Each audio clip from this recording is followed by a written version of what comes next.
ഇത് ഇന്ന് നമ്മുടെ കയ്യിലുള്ളത് ഹൈമാക്സ് കമ്പനിയുടെ ഒരു ബ്രഷ് കട്ടറാണ്.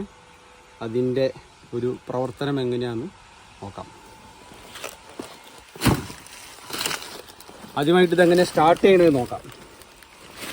സ്റ്റാർട്ട് ചെയ്യണമെങ്കിൽ ആദ്യം ഇതിൻ്റെ ചോക്ക് ഒന്ന് പൊന്തിക്കുക. അതിനുശേഷം ഇവിടെ ഒരു റെഡ് സ്വിച്ച് ഉണ്ട്, അത് ഓൺ ചെയ്യുക. അതേപോലെ താഴെ ഒരു റബ്ബറുണ്ട്, ഇത് ഒന്ന് പ്രസ് ചെയ്ത് കൊടുക്കണം. ഇങ്ങനെ പ്രസ് ചെയ്ത് കൊടുത്തു കഴിഞ്ഞാൽ ഈ പെട്രോള് ഈ ടാങ്കിൽ നിന്നും ഉണ്ട് ഉയർന്നു വരുന്നത് നമുക്ക് കാണാൻ പറ്റും.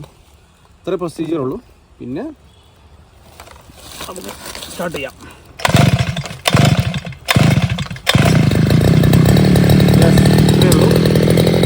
സ്റ്റാർട്ട് ചെയ്യുന്ന സിസ്റ്റം അത്രയേ ഉള്ളൂ.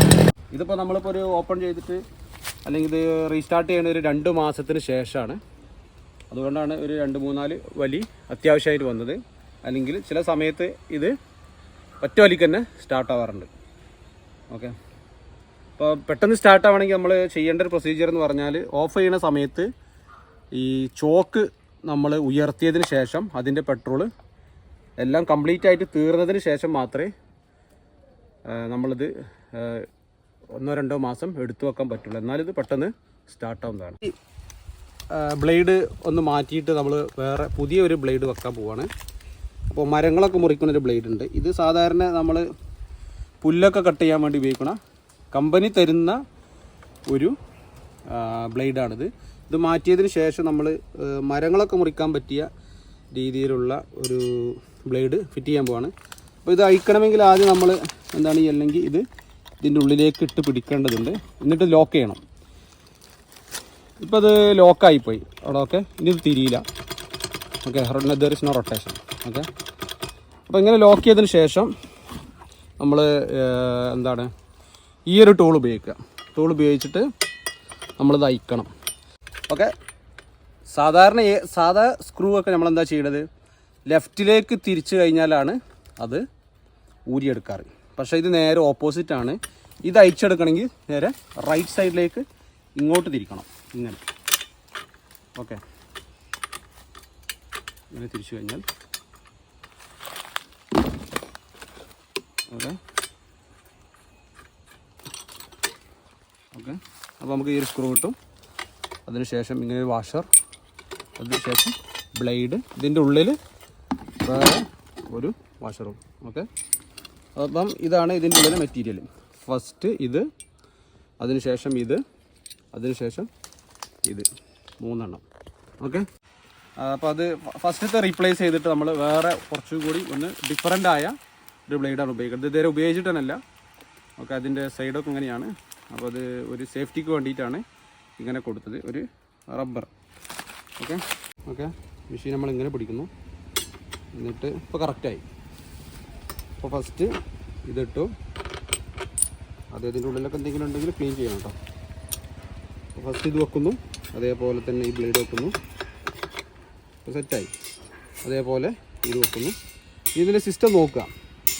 ഇതിങ്ങനെ സാധാ സ്ക്രൂ ടൈറ്റ് ചെയ്യുമ്പോൾ ടൈറ്റ് ചെയ്താൽ ടൈറ്റ് ആവില്ല. നേരെ ഓപ്പോസിറ്റ് ചെയ്യണം. ഓക്കെ, അപ്പോൾ ഇങ്ങനെ പിടിക്കുക. ഓക്കെ, ഇതാണ് എൻ്റെ സിസ്റ്റം. നേരെ ഓപ്പോസിറ്റ് ചെയ്യുക. സാധാരണ വലത്തോട്ടാണ് തിരിക്കുക ഇവിടെ. ഓക്കെ, അത് നേരെ ഓപ്പോസിറ്റ് ലെഫ്റ്റിലേക്ക് ഇങ്ങനെ anti clock. Okay, anticlockwise തിരിക്കുക. ഓക്കെ, ഇനി ഇത് ടൈറ്റ് ആക്കാൻ പ്രയാസമുണ്ട്. അപ്പോൾ എന്ത് ചെയ്യണം, ഇവിടെ ലോക്ക് ചെയ്ത് പിടിക്കണം. ഒരു ഹോളുണ്ട്. ഓക്കെ, ഇതിങ്ങനെ ടൈറ്റ് ചെയ്ത് പിടിക്കുക. ഓക്കെ, ഇനി ടൈറ്റ് ചെയ്യണേ. ടൈറ്റ് ചെയ്യുമ്പോഴും യൂസ് ചെയ്യുമ്പോഴാണ് ശ്രദ്ധിക്കേണ്ടത്. ഓക്കെ, ലെഫ്റ്റിലേക്ക് ചെയ്യാം.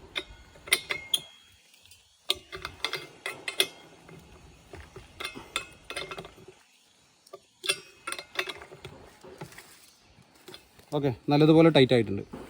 അതിനുശേഷം അല്ലെങ്കിൽ ഒഴിവാക്കുക. ഓക്കെ, അതേപോലെ തന്നെ ഇതൊരു ടൈറ്റ് ആയിട്ടില്ലേ നമ്മൾ ജസ്റ്റ് ചെക്ക് ചെയ്യണം. ഇതിൻ്റെ അലൈൻമെൻറ്റ് നോക്കണം. ഇതിൻ്റെ പെട്രോളിൻ്റെ റേഷ്യോ 1:40 ആണ്. അതായത് 1 ലിറ്റർ പെട്രോളിലേക്ക് 40 മില്ലി ഓയിൽ നമ്മൾ മിക്സ് ചെയ്യണം. ഓക്കെ, അത് നമുക്ക് പമ്പുകളിൽ കിട്ടും, പെട്രോൾ പമ്പുകളിൽ അത് കിട്ടുന്നതായിരിക്കും. അല്ലെങ്കിൽ ഓൺലൈനായിട്ട് നമുക്ക് വാങ്ങാം, ആമസോണിലോ അല്ലെങ്കിൽ ഫ്ലിപ്കാർട്ടിലൊക്കെ വാങ്ങിയെടുക്കാൻ പറ്റും. അപ്പോൾ 1:40 എന്നുള്ള റേഷ്യോയിൽ അത് നമുക്ക് മിക്സ് ചെയ്തിട്ട് ഇതിലേക്ക് ഒഴിക്കാവുന്നതാണ്. ഓക്കെ,